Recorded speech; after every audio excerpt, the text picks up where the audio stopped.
We have three different reactions to the Dylan Mulvaney Bud Light situation, and it's kind of weird about the first two that we're going to be talking about.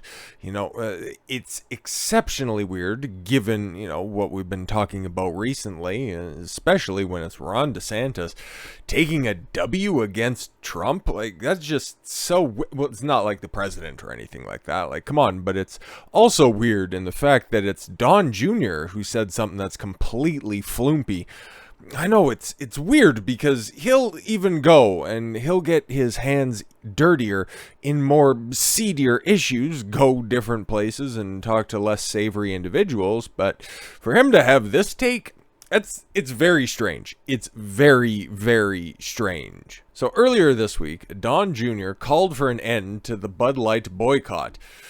Okay, on what grounds? On what grounds are you talking here, Don Jr.? Okay, he says that the boycotts of a Bud Light should end, telling his fans on the Rumble. I would play the clip, but I'm not looking for it. It's really not all that important, really. He had a bad take. Everybody has a bad take, and we got to still, just for the sake of transparency, you got to call out something that's stupid. Can't just gloss over some stuff. And yeah, it doesn't overall change my opinion of Don Jr. I still think that he's, incredibly based on most topics. I would highly recommend for anybody that just wants an introductory level when it comes to Don Jr., go check out the Full Send podcast from a couple of weeks ago now. Incredibly engaging stuff. I would react to it on a weekend stream, but I just agree with all of it, and I just find myself just listening along for too long. So it's just about 2 hours long, I think it is. But yeah, highly would recommend it. But this take, though, I wouldn't at all. We looked into the political givings and lobbying histories of Anheuser-Busch, and guess what? They actually support Republicans, the former first son said on Rumble. Okay, and what does that mean? They still decided to sponsor that. It's a betrayal of their base, even if their base buys a product that eventually, reaches Republican coffers. I don't know what's going on. The last cycle, their employees of the PAC gave about 60% to Republicans and 40% to Democrats. That's literally almost unheard of in corporate America, where they're really easy to go woke, where they do so constantly, where there's a consequence to actually being a conservative. So 60-40 to the conservative side is kind of a big deal. Oh God, it's like, okay, cool. If they write you a check, that means that they're good in your books. Don, what are you doing, bro? Like, stop it, okay? This is the same type of tactic of trying to get yourself out of a speeding ticket when a trooper pulls you over. Yeah, I was doing 80 and a 60, but that guy was doing $120. It really doesn't much matter. They caught you in this scenario. You have to address the issues at hand. You can't play whataboutism. Oh yeah, look at other corporations. They don't pay us as well, but this one does. So why are you guys punishing them? They did something stupid. You love your dog. Yeah, if you guys have a dog at home, you love them. You have any pet, you just love them.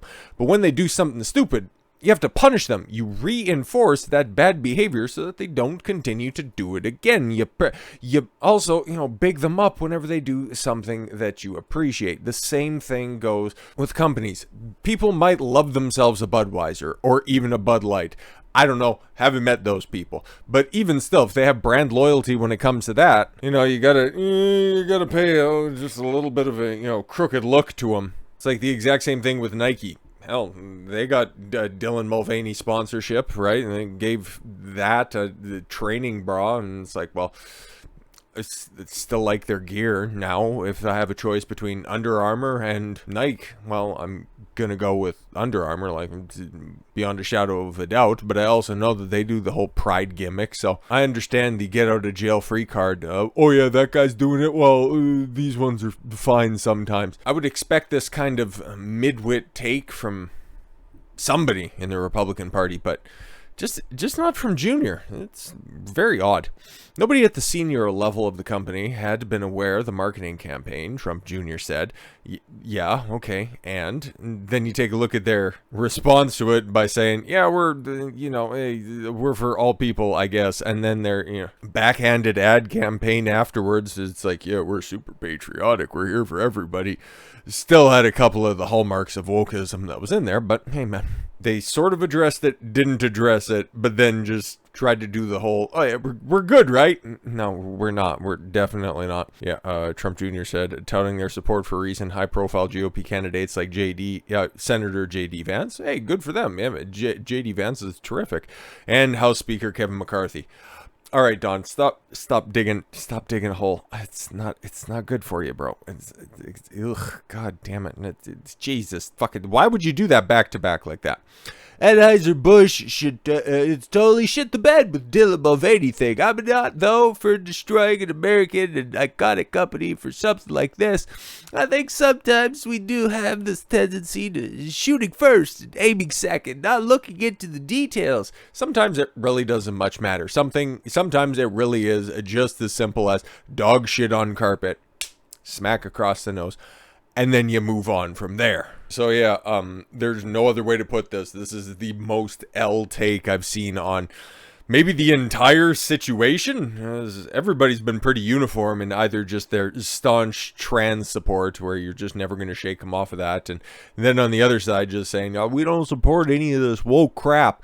There's very few people in between on this situation, but yeah, this is a swing and a miss. A swing so bad and a miss so terrific that you're putting the bat into the third row of the upper deck. Just fucking atrocious. And like I said, we got to go DeSantis on his second response. Like, listen, I praise for Ron can't go without a caveat. I like Ron.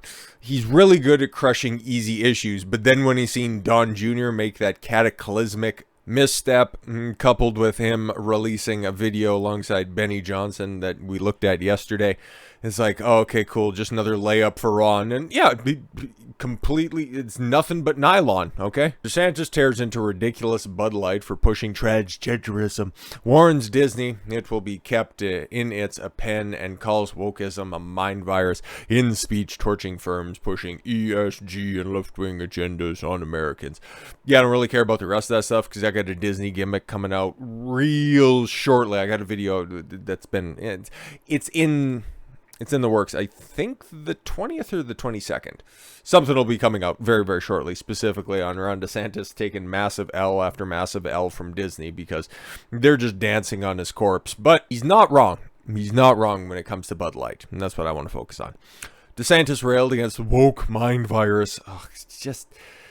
I think it was Razorfist who put this appropriately. Sometimes Ron DeSantis comes across as the adult in the room, and you like him when he does that. And other times he just reeks of a Politico, okay? And when he just checks, you can see the talking points if they are a actualized checklist. Okay, socialism, communism, wokeism, woke mind virus. It's like, Ron, you're pretty decent when it comes to policy, and there's going to be another video coming out probably tomorrow. Need to see where it slots in. I think tomorrow. Where yeah, he crushes it on another easy issue, but you got to give him props when he does do that, because if the feds manage to perp walk the big Don, this is going to be the guy. Like, he's going to be the guy, warts and all. The Florida governor is continuing to tour the country, exploring a presidential run under the guise of a book tour. Yeah, the book that's nobody's buying, nobody cares about. They're all just like, when are you going to announce? Oh, May. Don't worry about it. During the remarks in the first stop of the three-city South Carolina tour, DeSantis told a crowd of about 300 people. Good turnout for that one, Ron. Yeah, you're definitely that charismatic powerhouse that can rival that of the grassroots supports of Trump. When was the last time that Trump spoke in front of a group of 300 supporters?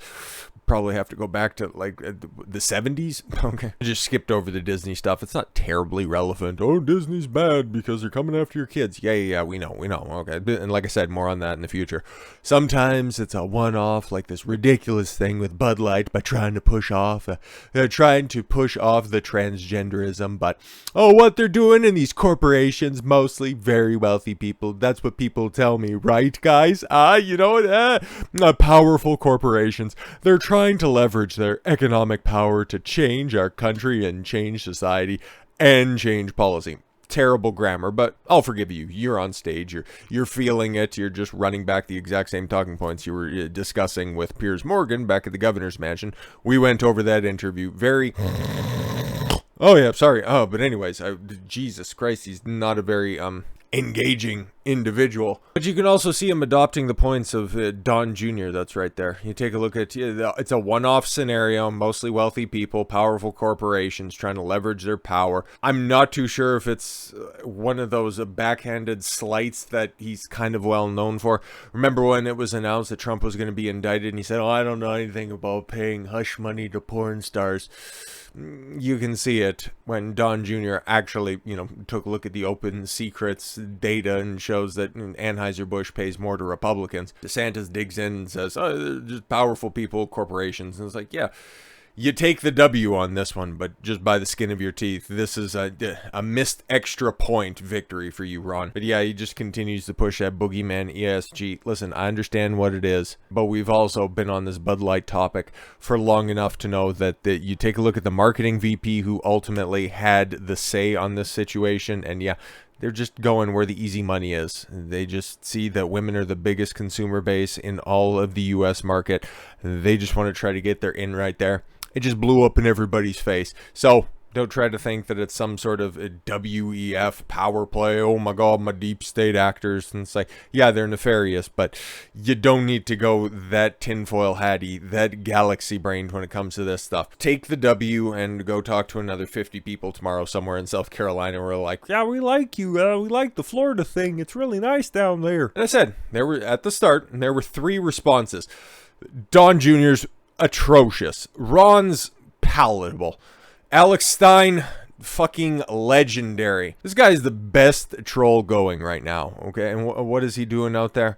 He's making a total mockery of this situation. Now, listen, he cut his teeth by going to school board meetings in just the most ludicrous fashion possible. Town hall meetings as well, dressed up in totally absurd gimmicks. But now he's taking it to the streets in order to have a laugh at the absurdity that is just people claiming transgenderism, not being held accountable for their actions, and just showing how far this shit goes. 13 seconds, I think we can hang in for that, but this is what this uncoordinated asshole is doing in a shopping mall, or I have no idea, but for fuck's sakes, like, okay.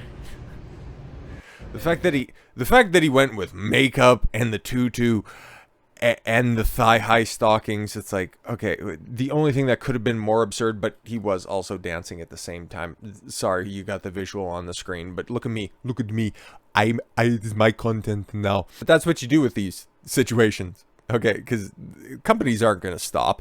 They're going to continue to push this stuff. And yes, June's on the horizon, kids. This shit is only going to get more fucking absurd. So what you do is exactly what people have been doing with Anheuser-Busch products in the meantime. Giving up, supporting a big, nameless, faceless corporation that obviously doesn't care about you. They'll know, yeah, you'll eventually come back. You hold true to your principles. You give other people an opportunity to earn your business, because there used to be this saying when it came to the customer service industry that the customer is always right. Normally it's the business trying to work hard in order to get somebody to buy their product. Now they've just taken that relationship for granted. And you know what? You want to do that? Fine. There are other people who still adhere to those old Americana business instincts. You can go find them elsewhere. Yingling's doing a great job by just saying, we're patriotic, we're beer, if you like it, give us a shot. Great marketing on their behalf. Other people who are being a little bit more flamboyant in their support for conservative values, like that Sean Weathers, Steve Weathers, the ultra-right conservative beer guy. If you want to go completely the other direction, don't know if his product's any good. I don't drink, so I can't tell you one way or another. But then you couple that with outright mockery, spreading awareness of the issue. That's the second step, and that's what I definitely support. Not the entire getup. That's a bit extreme, but that's also coming from a guy who dressed up as a hooker for Halloween once. Different, and that's another story for another time. So with all that said, thank you all very much for the gift of your time. I've been Don Consuelo. I want you to follow your gut and get after it. Take care, everyone.